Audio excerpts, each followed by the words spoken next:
Assalamualaikum warahmatullahi wabarakatuh. Di sini kami kelompok 3 akan menjelaskan metode Zachman Framework dan metode Octave.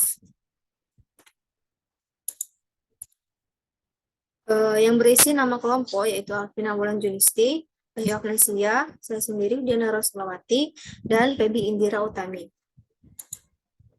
Di slide ini saya akan menjelaskan pengertian dari metode Zachman Framework dan metode Octave.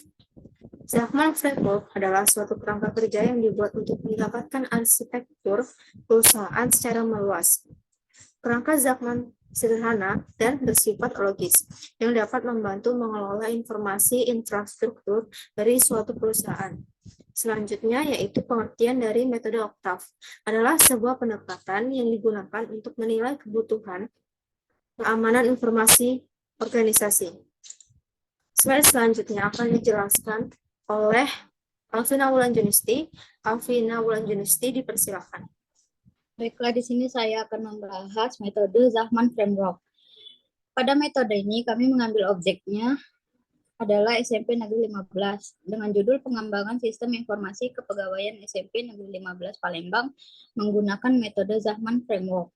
Zachman Framework dipilih agar sistem yang dihasilkan lebih komprehensif dan dapat mewakili berbagai sudut pandang karena Zachman Framework disusun atas matrik klasifikasi 2 dimensi.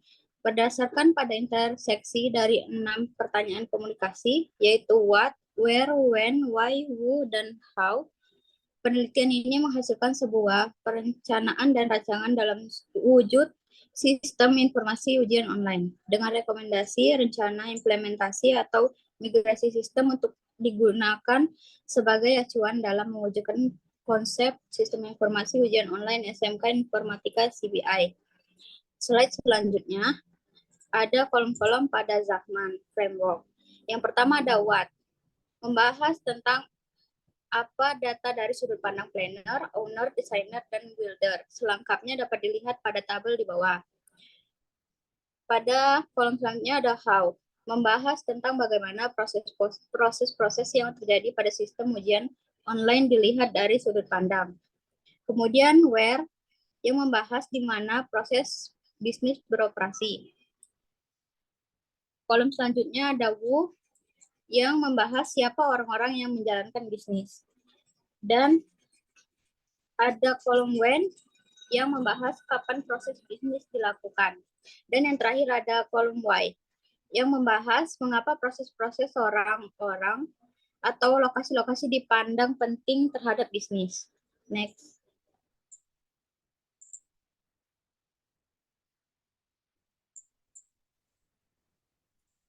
Slide selanjutnya akan dijelaskan oleh Febi Indira Utami. Febi Indira Utami, dipersilakan.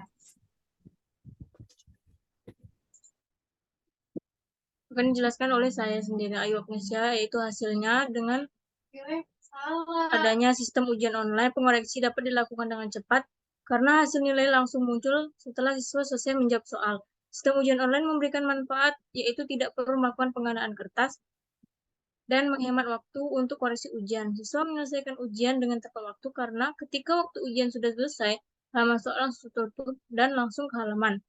Hasil analisis dalam penelitian menggunakan Zachman Framework yang memberikan fondasi dalam membantu perencanaan dan pengembangan sistem informasi suatu organisasi.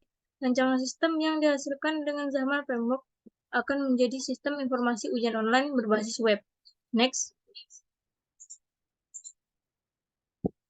Lalu saya akan menjelaskan metode yang kedua, yaitu metode Octave.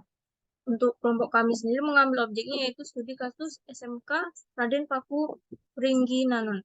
Judulnya Analisis Manajemen Resiko IT dan Keamanan Aset menggunakan metode Octave. Metode yang digunakan di sini yaitu yang pertama, alur penelitian metodologi penelitian. Yang kedua, identifikasi permasalahan, pendekatan penelitian, populasi dan sampel, analisis data, mengidentifikasi keterangan infrastruktur, mengembangkan strategi keamanan dan perencanaan. Next.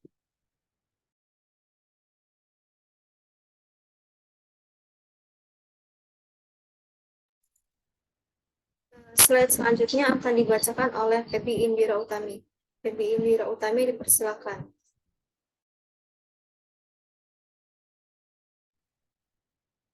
Di sini saya akan menjelaskan lingkup yang diaudit dari metode OCTAV. Yang pertama, Organization View, merupakan tahapan untuk membuat profil ancaman dengan cara menentukan aset yang penting bagi organisasi. Kedua, View Technological. Pada tahap ini dilakukannya pengidentifikasian proses bisnis. Ketiga, kebutuhan aset kritis. Dalam sebuah keamanan, informasi merupakan perlindungan dari sistem setiap informasi. Keempat, view teknologikal. Ini dilakukan pengidentifikasian proses bisnis dan profil ancaman terhadap aset kritis. Kelima, identifikasi risiko. Pada tahap ini merupakan tahapan di mana penilaian sebuah risiko melalui beberapa tahapan. Next. Hasilnya seperti apa? Hasil penelitian ini terkait proses mitigasi risiko yang peneliti lakukan terhadap sekolah menengah kejuruan Raden Paku Wiringinanom.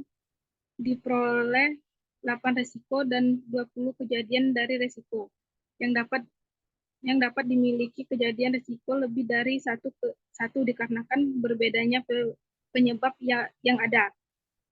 Pada hasil penilaian yang telah dilakukan disimpulkan pada sebuah kategori yaitu sangat tinggi, tinggi, sedang, rendah, dan sangat rendah.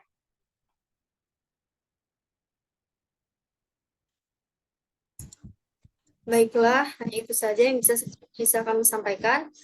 Kami tutupi. Wassalamualaikum warahmatullahi wabarakatuh.